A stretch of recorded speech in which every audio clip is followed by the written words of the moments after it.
But it's clear that the courts can make their own findings, can make their own inquiries and come up with decisions. It's not something that I'm here to challenge, but I would likely clearly say we welcome the decision, just like others from the... I saw the petition was about 2016, about offensive communication. Almost 7 years. Yeah, almost 7 years, and the court's finding is that it's not offensive for someone to express their opinion. I think that is the same thing we are talking about. However, where we differed is the issue of how you express yourself, okay? Whether in expression of your opinion you infringe the rights of others. I'm clearly studying the ruling and the judgment from court, and we'll give our opinion, a much more informed opinion later. But as it is, we accept the ruling of court, and that shows that there is separation of powers in Uganda, and that every institution can operate independently. So that's the judgment of court, and that is what we've received. Some advocates of free speech are saying that this is a very big blow to the amendments that you brought to this Computer Misuse Act. We are all advocates of free speech. We are only saying that, of course, when there is a lot of offensive communication, it tantamounts to violence, and time will vindicate us. We'll exonerate who said what, because there is what is in the annals of the books and what is real. That when many people are offended by communications of others, they may resort to violence. Let's see whether that happens.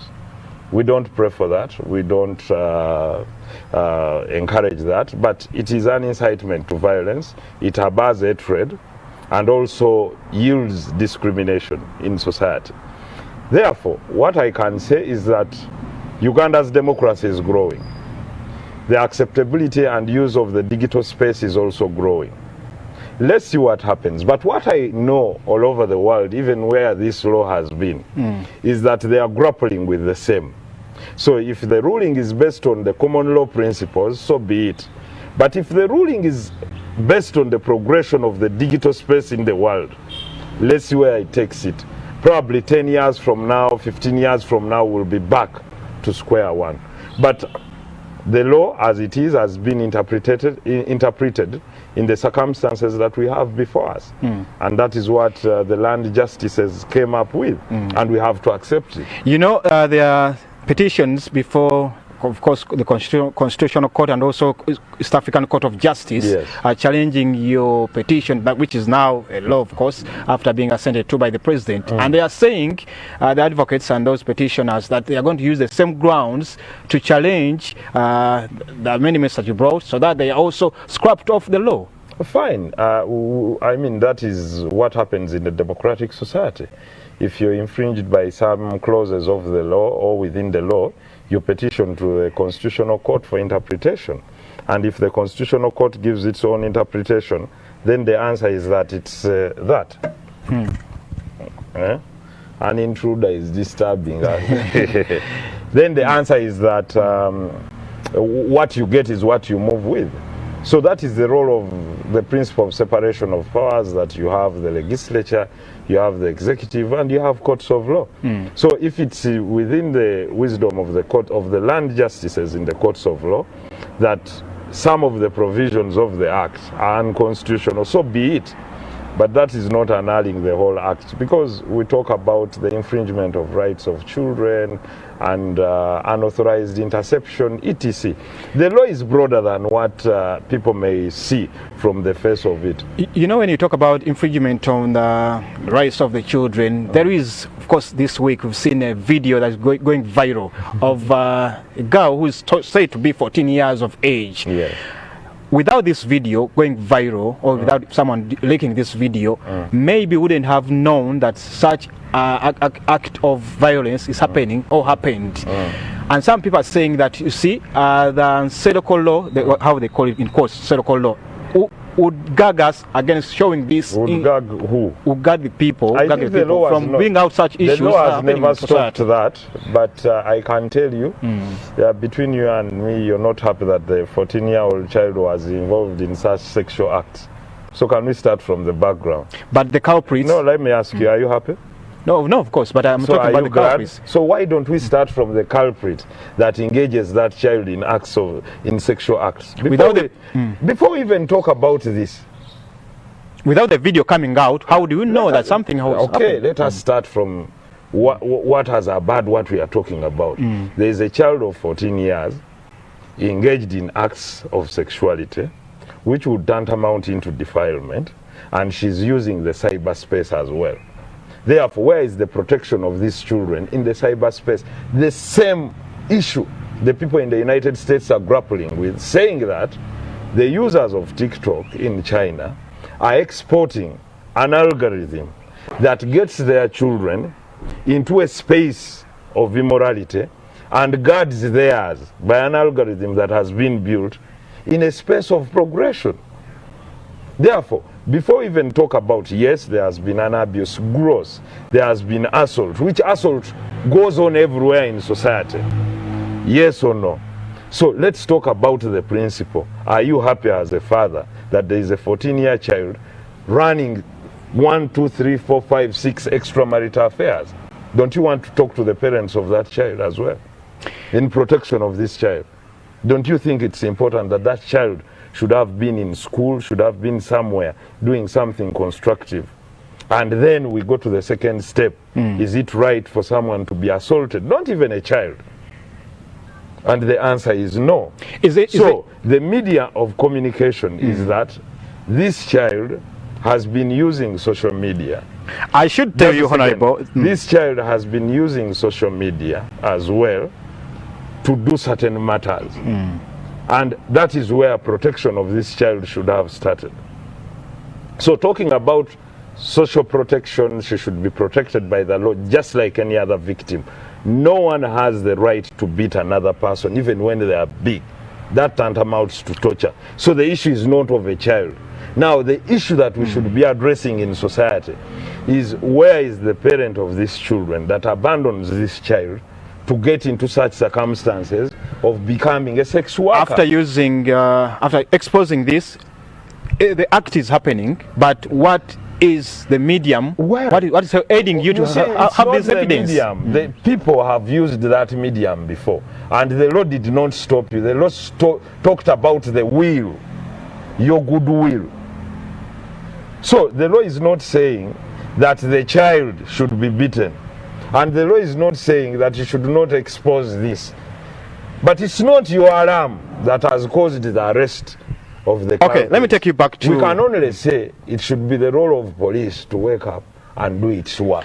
Let me take you back to... But you can't say it's because you talked about... Section 25, that was scrapped, the offensive communication, which is also part of your Amendment Act. True. The court is saying that we have enough laws already. It's not saying we have enough laws. The court has said it does not infringe on Article 43 of the Constitution, which must protect the rights of others to privacy, etc. And we are saying we are clearly reviewing the ruling of court, and we are studying it, and that is fine to our extent. But we are also saying, let's give it a test of time. You will come back to me tomorrow and say, hey, excuse me, people are ending these things with a fist fight.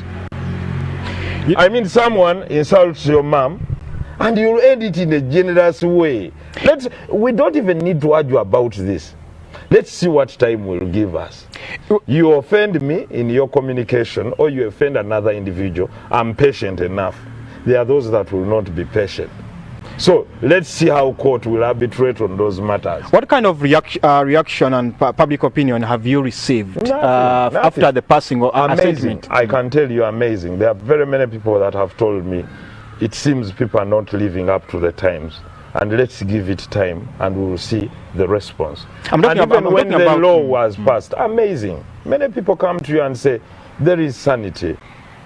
People are now respectful to others. What they are communicating was respectful. But if that's so, the wish that people would... If the wish of the people at the moment is that, fine, say it as you want to say it. You know, so be it. Portray your parents, portray your children, portray anyone in the way you want to do it, in the name of It's You know, not Honorable, offensive. the world is going digital, and many people, many sections like the artists, our entertainment industry here is using this as a platform, social media, YouTube, Twitter, and the like, to expose and sell their products. Yes. And people are saying And that, who you know what, said no to that? I'm coming to the point. People are saying that, you know what, when an artist goes there, or Honorable Nseko goes out there and does something good for the people, anything else, anything can happen in the society. And someone uses a phone, gets that and exposes it to the world, and they're saying that, you know what, it's my right, I have my phone, I have my everything. Well, the artist is also using the social media to sell them the music. That is what I'm and you're saying. trying That's to what say, I'm saying. We did not say under our law that an artist cannot sell his music on Spotify, on YouTube, on whatever it is that you cannot promote yourself. We did not say that you cannot do live streaming of your programs on social media. We are only saying you've not given any authority. No, I'm saying we were only saying be respectful to the space of the others. And it has come to the contrary. Now, go into everyone's space, you understand? You can even walk here and start recording me since it's not offensive, but I can tell you the law, as it is wholesomely, has not been scrapped. You can sit in your room and write whatsoever pleases you. But let's give it a test of time. I can tell you there is what is in the law, there is what is practical. Now What is practically possible, okay? And you'll see. Let's watch the space. Okay, you've talked about understanding, reading, and understanding this judgment that talks about offensive communication. Now, which kind of advice or instructions are you going to give the lawyers? Because I know this is not for you. This is not for you. So this is not for you. I'm talking about your. No, I'm not party to this. You are not party. And I understand. See, the law is not. Yours mine. is about yet to come. The law is not mine. It's the not law yours. is for the Republic of Uganda. I was only a mover. Honorable, this is what I'm saying. So what? This is what I'm saying. The advocates, or those opponents of this Computer Misuse Act, are saying they're going to use the same judgment. So I'm looking at you, who is the proponent of this act. Absolutely, I'm saying there is nothing that touches me. I'm a mover. I was a mover of the bill, which became an act in the laws of Uganda. So it's not moved against me. Just like a minister moves a bill for the government of Uganda, I moved a private member's bill, which became an act. If you feel some of the sections of the act infringe your freedoms, you have the right. You have the right to petition the Constitutional Court. And I even said it initially.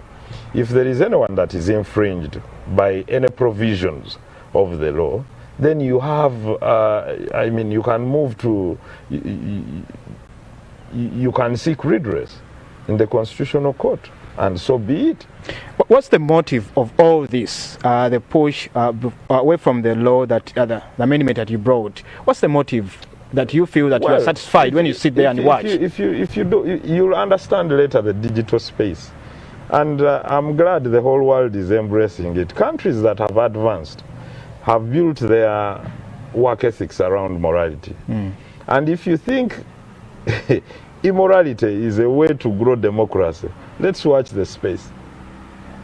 We will come back to the same table. And what do you foresee that we are not? Let me tell you, I foresee a lot of gross abuse of the digital space, which Africans have not appreciated to the utmost. You don't want accountability and checks and balances? That's why not? I mean, if you find a pothole and if you find someone doing something wrong and you're factual, we are only saying be factual. What's wrong with it?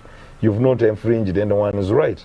But if you think it's your opinion to come out and state that I found Luima raping, your name is Luima? Stephen Mbide, in an act of rape, and for you it's fine. It's fine? Is that fine with you? Face the camera, sir. It's fine with you after you leave here for me to write that you've committed rape? Honorable, talking about... No, I'm only asking you, is that fine with you? That wouldn't be fine, okay, but also just look at also... You've answered my question. Just look at also the... Beyond that. But if you think it's fine in society, because it's my freedom to write that you've committed rape here, even when I can't prove it, only that it satisfies me, So as you depart, I get onto my social media handle and I say, this man called Mbide has committed rape at my home. Fine, where do you seek redress? As we wind up this conversation, now that there is... I want you to first give me that answer. Honorable, I should be, I'm the... That's fine, okay. As we wind up this conversation, I want to understand from you, now that this section, offensive communications, are out of the law books, some people are already jubilating. I've seen those, the lawyers for Stella Nyanzi, Kakwenza, Rukirabashaija and others, saying that now the police and the courts of law, now it's out of the way, it's free, everyone is now free. Fine. What would you tell such people now that... Listen, why should I tell them anything? It's their right to jubilate. You see, no one infringes on people's rights. If people have a decision that they think is within their favor, it's their right to jubilate. Now you're free to do it. I wish you the best.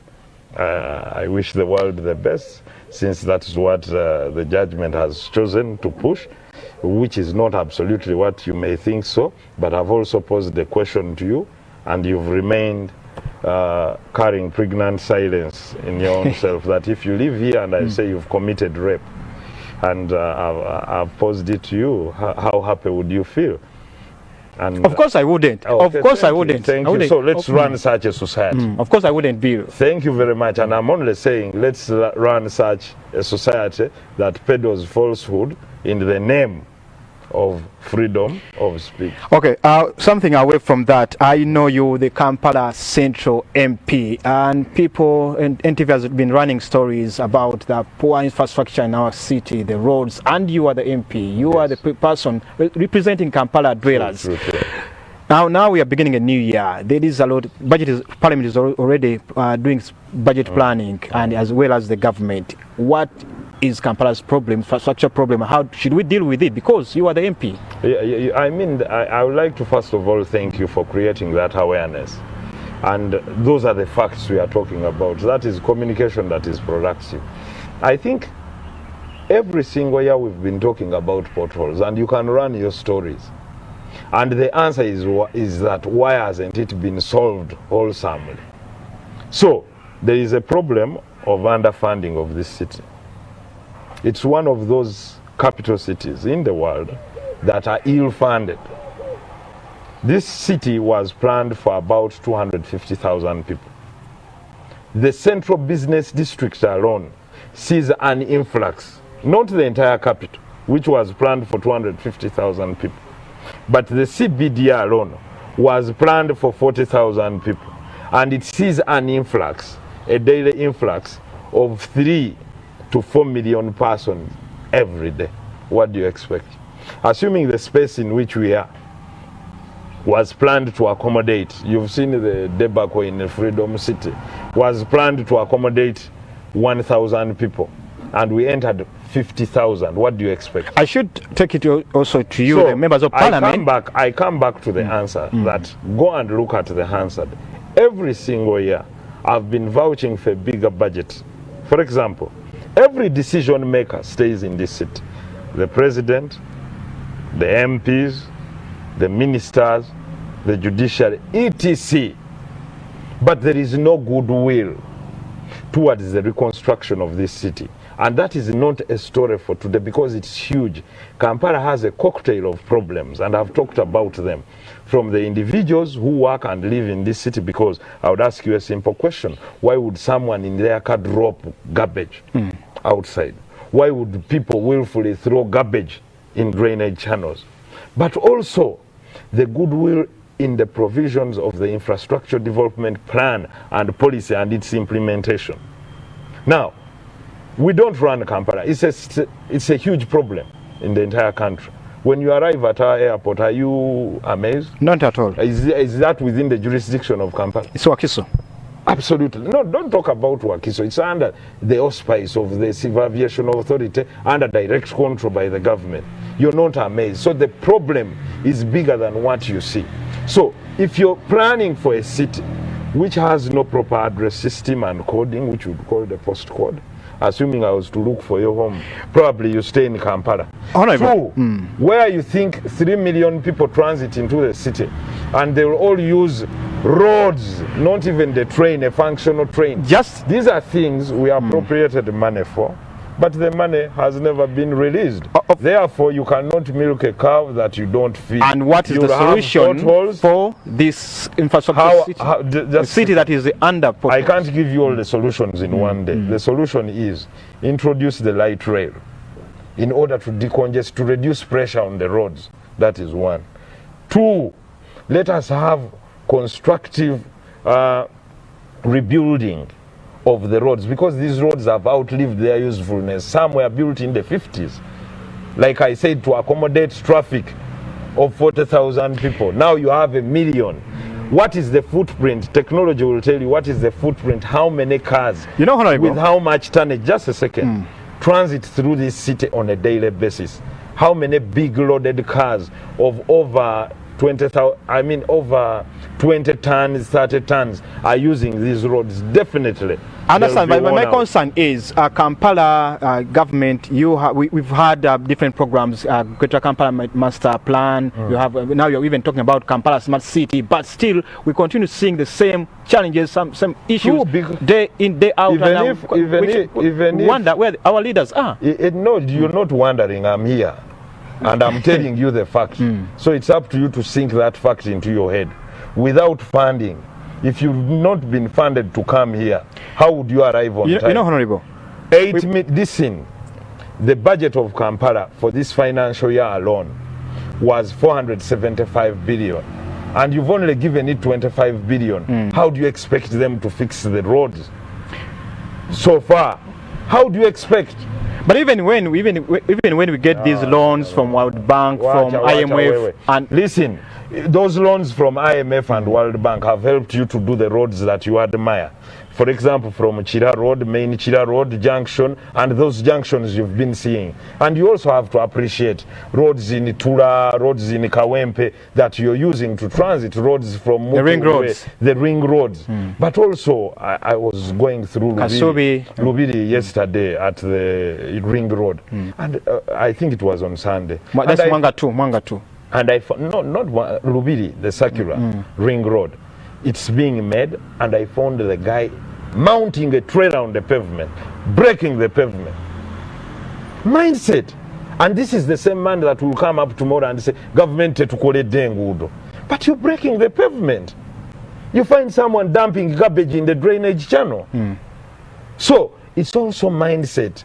The rural-urban drift, let's extend opportunities back to the rural areas. Let's do connectivity. That's why I'm talking about the light rail. You must reduce pressure on the roads by introducing the railway line. Assuming you would transit from Luwero to Kampala in 15 minutes with a standard gauge railway, okay, you would transit to the airport or to Entebbe. Those drifting from Entebbe, how many are they? Entebbe line up to Seguku, about 15,000 people. That's why I'm saying, not in 5 minutes that we can talk about. Your final word to Kampala dwellers and the entire nation. So to our people of Kampala, please, we welcome your opinions. Of course, we have a cocktail of problems in the city. They won't be solved in a go. But we are also saying there has to be a price for someone who stays in the city. Two, we have to fund this city. If you want something beautiful, I compared it to a man who leaves $2 at home and expects a buffet with the chicken, rice, steak, etc. Value for money, but also proper funding. So I would like to abide your fears. There are another 69 kilometers coming up, but those are meager.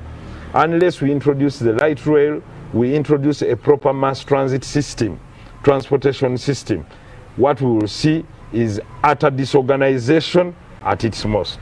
Thank you so much, Honorable Muhammad Nsereko. Kampala Central MP has been, of course, assuring us on the plans they have at the leaders of the city. And of course, we began talking about the section 25 of the Computer Misuse Act 2011 that was annulled by the Constitutional Court. And of course, for him, he brought an amendment that was also assented to by the President after being passed by Parliament in October 2020 when the President assented to it. Thank you so much for being a part of Morning at 10 TV. Stephen Imbide, Fefeso Chibuga.